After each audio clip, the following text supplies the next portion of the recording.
Coding एक ऐसी thing है जो बहुत ज़्यादा कैपेबिलिटी रखती है आपको एज अ एक्सपोनेंशियल ग्रोथ दिलाने में। इस रीज़न की वजह से भी कोडिंग एक नेसेसिटी हो जाती है आपको सीखने के लिए। मैक्स ऑफ यू जो कोडिंग स्टार्ट करने वाले या फिर कर रहे हैं वो कहीं ना कहीं फेल होने वाले या फिर एक मोमेंट पे वो क्विट करने वाले हैं। एज इन माई एक्सपीरियंस जितना भी मैंने कोडिंग को अपना टाइम दिया था, इवन जितना भी टाइम मैंने उसे क्विट करने में दिया था, जो भी मेरे कलीग्स वगैरह थे जो साथ वाले थे उन्होंने कोडिंग को जितना क्विट किया या फिर से रीस्टार्ट किया, उस पूरे एक्सपीरियंस को इस वीडियो में मैं आपको बताना चाह रहा हूँ जिससे आपको सॉल्यूशन मिल जाए on how to start coding from first year या फिर बिल्कुल स्क्रैच से स्टार्ट करो तो किस तरह स्टार्ट कर सकते हो। Now maximum of the people जितने भी लोग हैं सब लोगों ने एक एडवाइस आपको जरूर दे दी है कि स्टार्ट तो कर, बट मैं आपको लेवल 0 से स्टार्ट कराने वाला हूं। तो just have the clear goal कि एक्चुअल में वो कोडिंग आप क्यों करने वाले हो।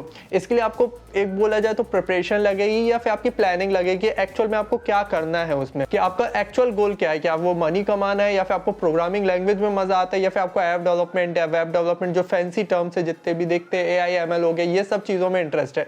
तो आपका जो क्लियर गोल है वो बहुत ज्यादा इंपॉर्टेंट है। इवन हमने जो कोडिंग टेक्नोलॉजीज है इस पर भी एक डिटेल में वर्जन में वीडियो बनाए, बट अगर आप चाहते हो कि इसका अपडेटेड वर्जन भी आए तो let me know in the comment section. But अभी के लिए इस वीडियो को चेकआउट कर सकते हो, बट इस वीडियो पूरा कंप्लीट होने के बाद जरूर देखना इस वीडियो को। अगर आपका क्लियर गोल रहेगा तो आपको आसानी होगी एक और स्टेप में, that is about the choosing your first language या फिर आपकी कोडिंग लैंग्वेज कौन सी होनी चाहिए।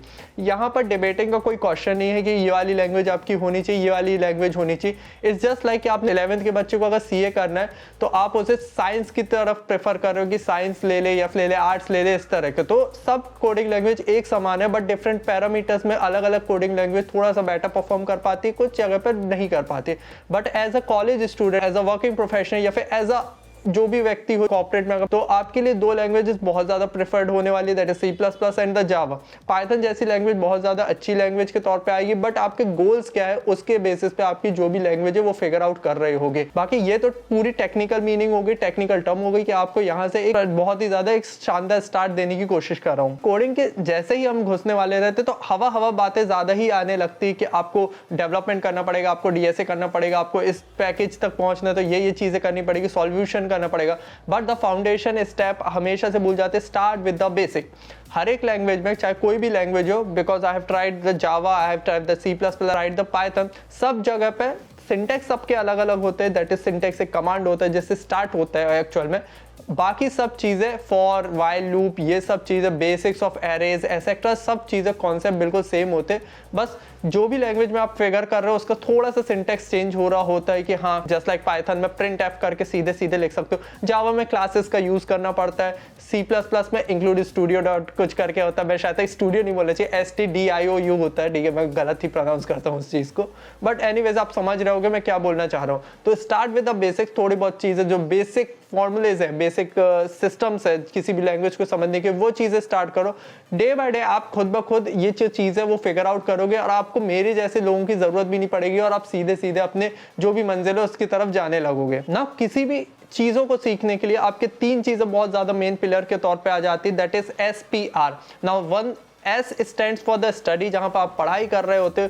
R stands for revision, क्योंकि रिवीजन के बिना आपकी जो पढ़ाई वो बिल्कुल अधूरी है। 15 minutes of revision is equivalent to 1.5 hours of study। ऊपर से आपकी प्रैक्टिस रेगुलरली होनी चाहिए, आपके क्वेश्चंस वगैरह लगाने पड़ेंगे तभी आपको चीजें फिगर आउट करेंगे। क्योंकि ये एक ऑल्सो प्रोसेस है जो मेरे एक्सपीरियंस में मैं बताना चाहता हूँ कि जो भी मैं प्रैक्टिस करता हूँ वो एक्चुअल में मेरा रिविजन के तौर पर आ जाता है या फिर मेरे हाईलाइटिंग के टाइप पे आ जाता है, कि जब भी मैं वो दूसरी बार वो कॉन्सेप्ट पढ़ूंगा तो मुझे याद आएगा कि ये वाला क्वेश्चन मेरे से नहीं बना था या बन गया था, तो इस तरह से मेरे को दिमाग लगाना पड़ेगा। इसलिए SPR फॉर्मूला हमेशा याद रखो कि आपको ये चीजें करनी ही पड़ेगी। आप इन तीनों में से कुछ भी मिस आउट नहीं कर सकते। लोग क्या करते हैं कि S को बहुत ज्यादा प्रेफर करते हैं, दैट इज स्टडी करते हैं, रिवीजन एंड प्रैक्टिस वगैरह तो कुछ ऐसा है उनके मतलब ही का नहीं, बट आपको डेली बेसिस पे ये चीजें करनी पड़ेगी। कोई भी चीज सीख रहे हो, जो मैंने कई चीजें सीखी, चाहे वो वीडियो एडिटिंग हो, तो मेरे को ये सब चीजें करनी ही पड़ेगी। जस्ट लाइक एग्जाम में भी ये वाला फॉर्मूला आप लगाते हो तो कोई भी सब्जेक्ट पढ़ने को, तो इसी वे में सीधे चल रही होती। प्रैक्टिस मेन था मेरा, पर प्रैक्टिस के लिए आपको चाहिए consistency. Now consistency is important in the coding language, क्योंकि कोडिंग एक ऐसी चीज है जो मैं पर्सनल एक्सपीरियंस में बताना चाह रहा हूँ कि अगर मैं 2 या 1 हफ्ते भी इस चीज को छोड़ने की कोशिश करता हूँ तो मैं सब चीजें भूल भूल जाता हूँ। तो कंसिस्टेंसी लगेगी आपको ये चीज़ करने में, क्योंकि इसमें थोड़ा सा आउट ऑफ द कॉन्टेक्स्ट वाले वे में जा रहे होते हैं। जस्ट लाइक आप कोई भी अगर सोशल साइंसेस सब्जेक्ट, या तो वो चीज़ें हो चुकी है, ये तो आपके साथ हो रही है, ये दोनों कॉन्सेप्ट जो है रियल वर्ल्ड में आते हैं। कोडिंग में एक ऐसी चीज़ है कि आपको कॉन्सेप्ट थोड़ा सा दिमाग में खेलना पड़ेगा, तो इसलिए इसमें प्रैक्टिस ज़्यादा लग रही होती है विद द कंसिस्टेंसी। तो कंसिस्टेंसी आप ब्रेक नहीं कर सकते, आपको डेफिनेटली हर दिन या फिर थोड़ा सा टाइम 15-20 मिनट आपको उसके लिए वर्किंग करनी पड़ेगी, नहीं तो काफ़ी चीज़ें आप मिस आउट करोगे। अगर आप एक महीने भी, एक हफ्ते भी अगर ब्रेक लेते हो, तो आपको फिर से रिवीजन करने में बहुत ज़्यादा वक्त जाएगा कि आपको फिर से स्टार्ट करना पड़ेगा। वो बहुत ज़्यादा दिक्कत हो जाती है, क्योंकि आपने जितना भी पढ़ा है वो कहीं ना कहीं थोड़ा सा वैनिश आउट हो रहा होता है। Since you have been the lovely audience जो अभी तक इस वीडियो में बने हुए, और मेरे को पता है कि आप काफ़ी देर तक बने रहोगे, और इसीलिए मैं कई वीडियोस अपने एक्सपीरियंस के बेसिस पर, टाइम मैनेजमेंट हो गया, प्रोडक्टिविटी हो गया, ये सब बता रहा हूँ जो भी मेरा एक्सपीरियंस। मैं हवा बातें नहीं करना चाह रहा हूँ, बुकिश बातें नहीं करना चाह रहा हूँ। ऑब्वियसली बुकिश भी थोड़ी बहुत बातें कर लेता हूँ, बट जो मैंने अप्लाई किया वो सब चीज़ें बता रहा हूँ। तो आप एक चीज़ कर सकते हो कि आप इस चैनल को सपोर्ट कर सकते हो लाइक, कमेंटिंग, शेयरिंग, क्योंकि ये जो वीडियो बना है that is how to start coding in first year, ये भी एक कमेंट के थ्रू बना गया है। तो आप कमेंट करोगे तो जरूर मैं वीडियोस बना रहा हूँ। बाकी आप एक और चीज़ करते हैं, that is simply subscribing the channel, putting on the notification bell, जिससे आपको हर चीज़ मिल रही हो, क्योंकि जो भी मैंने फेस किया वो सब आपके लिए शेयर कर रहा हूं मैं। बाकी coming back to the video, ये प्रोसेस जो है वो बहुत ज्यादा बोरिंग है, और मैं ये चीज जानता हूं, इसलिए मैं आपके लिए एक और ऑप्शन लाया हूं, that is joining the same type of people. इसको सिंपल वे में बोले तो आपको कम्युनिटीज ज्वाइन करनी चाहिए, जो भी आपके जैसे लोग कोडिंग वगैरह कर रहे हैं। हो सकता है आपके सेम लैंग्वेज हो, अलग अलग हो, वैसे बहुत ज़्यादा कॉमन चीज़ है यार एक इंजीनियरिंग कॉलेज में ये सब चीज़ें। तो आपको आसानी से कम्युनिटीज ग्रुप फॉर्म कर सकते हो कि हाँ ठीक है, एक टाइप के बंदे रहोगे तो आप सामने वाले व्यक्ति से कुछ सीख रहे होगे, आपको जो भी डाउट्स हो रहे हैं या फिर सेम टाइप ऑफ चीज़ें हो रही है, या फिर आप थोड़ा सा फेलियर वाले वेज पे आ जा रहे हो कि आपसे चीज़ें सॉर्ट आउट नहीं हो रही, तो आपको पता चलेगा कि हाँ सामने वाले व्यक्ति के भी नहीं हो रहे। तो एक थोड़ा सा इंटरनल इंस्पिरेशन या फिर मोटिवेशन मिलता रहता है साथ में काम करने में। It's like a group study जो काफी ज्यादा इंपॉर्टेंट वे में चली जाती है। ये तो मेरा एक फाउंडेशन स्टेप, अभी तक मैंने स्टेप 1 आपके लिए क्लियर कर चुका है कि ये एक आपके जितने भी स्टेप्स मैंने बताया वो फाउंडेशन है। Now let's get deep into it, that is intermediate या फिर एक लेवल पे। और बेसिक्स वगैरह क्लियर करने के बाद, कॉन्सेप्ट्स को समझने के वाले किसी कंपनी के, किसी लैंग्वेज के, अब आपको चूज करना है 2 सेक्शंस, दैट इज डीएसए या फिर डेवलपमेंट। आज की डेट में दोनों ही चीज लग रही होगी, that is DSA as well as development, but DSA पे फोकस करो अगर आप थोड़े से डेटा स्ट्रक्चर्स पे ज्यादा करना चाह रहे हो। बाकी आप you have to focus on the development वाला साइड एज वेल।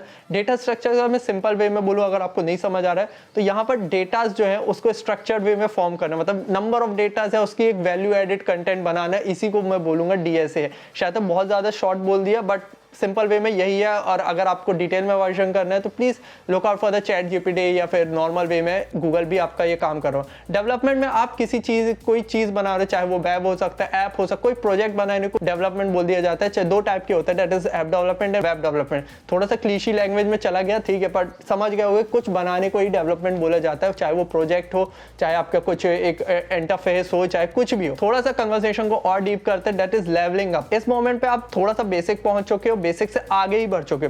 अब यहां पर आपको करियर चूजिंग वाली पावर आ चुकी है कि लेवल अप करो, with the competitive coding try करनी है, प्रोजेक्ट्स बनाओ, कॉन्टेक्स्ट में पार्ट लो, ये सब चीजें आपको करनी पड़ेगी। कॉन्टेक्स्ट से आपको एक्सपीरियंस मिल रहा होगा रियल लाइफ वर्ल्ड का, जो भी ये इंडस्ट्री है वो किस तरह की डिमांड कर रही होगी, इंटर्नशिप्स हो गई, ये सब चीजें आपको इन हैंड कॉर्पोरेट वर्ल्ड का एक एक्सपीरियंस दे रही होती है, जो आपको एज अ फ्यूचर में काफी ज्यादा बेनिफिट कर रहा होगा, एज वेल एज आपके जो करियर वे में उसमें भी बेनिफिट कर रहा होगा। जब आप इंटर्नशिप हो गया, प्रोजेक्ट्स हो गए, ये सब चीजें अच्छे तरीके से बनाओगे, तो आपका जो रिज्यूमे है, जो एक पेपर रहता है या फिर ऑनलाइन सॉफ्ट कॉपी भी रहती है, उसमें जब आप लिखोगे कि internship at so and so Accenture, internship at this projects मेरे ये हैं, तो एक वैल्यू एडेड कंटेंट या फिर जो रिज्यूमे का वजन है, वैसे वो इतना पतला रहता है, बट उसका जो वजन है बेस्ड ऑन दी भाव, वो बहुत ज़्यादा बढ़ रहा होगा। इसलिए रिज्यूम बिल्डिंग यहाँ पर एक नेक्स्ट स्टेप हो जाता है, जो कि आपको करना पड़ेगा डे बाय डे, आपको करना ही पड़ेगा फ्रॉम द स्टार्टिंग। अगर आप कर सको, अगर प्रोजेक्ट्स बना रहे हो तो वो सब एड अप करते हुए चलो। रिज्यूमे को अगर आप शोकेस नहीं कर रहे तो आपका कोई मतलब नहीं इतनी सारी मेहनत करने का, क्योंकि आई डीपली बोलूं तो मैं इस कोट से बिल्कुल एग्री ज्यादातर केसेस में नहीं करता, दैट इज डोंट जज a book by its cover, because book के कवर के बेसिस पे ही मैं बुक पढ़ने वाला हूं, नहीं तो कोई मतलब नहीं है। इसलिए कवर बहुत अच्छा रखो, दैट इज रिज्यूमे बहुत अच्छा रखो, ठीक है। जो कोट है इसको मैं यहीं रखना चाहता हूं, बाकी और कहीं नहीं लेना चाहता। इन सब प्रोसेस के बाद भी कई केसेस में ऐसा होगा कि आप फेलियर का सामना करोगे, फर्स्ट ईयर में भी करोगे, second, third and final year. Finally में आप क्यों सा होगे, क्योंकि प्लेसमेंट वगैरह के टाइम पे आपको दिक्कतें होंगी, क्योंकि काफ़ी लोग आपके जैसे लड़ रहे होंगे उस फेलियर आपके कुछ इंस्टेंट में आएगी। जस्ट लाइक अगर मैं बोलूँ तो आपका एक पॉइंट पे आएगा, ज़्यादातर लोगों से मैंने डिस्कस किया, इवन मैंने भी एक पॉइंट पे हुआ था। जब आप बेसिक स्टार्ट करते हो कोई भी कोडिंग लैंग्वेज का, तो आप दो जगह पे बहुत ज़्यादा फेलियर, जब आप फॉर लूप या फिर वाइल लूप जैसे कॉन्सेप्ट से पढ़ने जा रहे हो और दोनों को जब अप्लाई करना पड़ता है, तो आपका इतना तेजी से दिमाग नहीं चल रहा होगा एवरेज पीपल लोगों के। आप अगर टॉप 5%, टॉप 10% में आते हो तो ऑब्वियसली आप इस फेज से निकल जाओगे। बाकी दूसरा फेज आता है जब एरेज वगैरह जैसे कॉन्सेप्ट्स आ रहे होते, तो आप थोड़ा सा फिर से डगमगा रहे होगे, जहां पर सिर्फ 2 से 3% ही बच्चे रहते जो निकल पाते।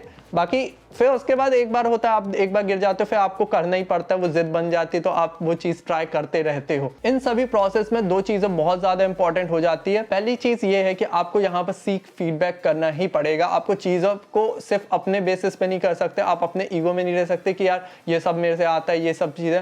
आपको अपनी गलतियों को पहचानना पड़ेगा और वो चीज करेगा आपका कम्युनिटीज, जो मैंने आपको पहले ज्वाइन करा दिया था कि अपने साथ ग्रुपिज्म बनाओ थोड़ा उस चीज में। तो आपको सामने वाले व्यक्ति सजेस्ट करोगे कि यार ये वाला जो कोड है इस तरह से वर्क नहीं करता, तू ये चीज ट्राई कर सकता है, ये वाली चीज ट्राई कर सकता है, तेरे को मैं ये रेफर दे देता हूँ, ये चीजें कर देता हूँ। ये फायदा कर रहा होगा, आपको फीडबैक की जरूरत पड़ेगी, तभी आप नरिश हो पाओगे। एंड में एक और चीज मैं बोलूंगा, कीप ग्रोइंग। एक स्टेबल प्लेटफॉर्म की तरफ मत जाओ कि हाँ ठीक है मैं स्टेबल हो गया, मैंने ये चीज कर लिया। अपनी जो भी स्किल है, जो भी चीज़ आपने चूज़ की है, उसमें हमेशा से बेटर वन बनने की कोशिश करो। Not for the perfect one, but better अपने आप को करने की कोशिश करो कि आपका कंपटीशन अपने आप से रखो कि हाँ ठीक है, आज की डेट में अगर मैं लेवल 17 पे हूँ तो मैं अगले दिन लेवल 18 पे पहुँच सकूँ। वीडियो से मैं ये बता दिया कि आपको किस तरह से कोडिंग जैसी चीज़ों को आसानी से आप सीख सकते हो। बट अगर आपको कोडिंग सीखनी नहीं है, फिर आपको पता ही नहीं है, तो I have one video for you जहां पर मैंने बात की कि आप कोई भी चीज़ किस तरह से सीख सकते हो। बहुत ही परफेक्ट रोड मैप बनाए जो कि आपके लिए हेल्पफुल रहेगा। जो मैंने डिफरेंट चीज़ें सीखी उसका एक्सपीरियंस है, तो इस वीडियो को जरूर चेक करना। And I will see you in the next video. Till then कि see you, have a good day. Hare Krishna.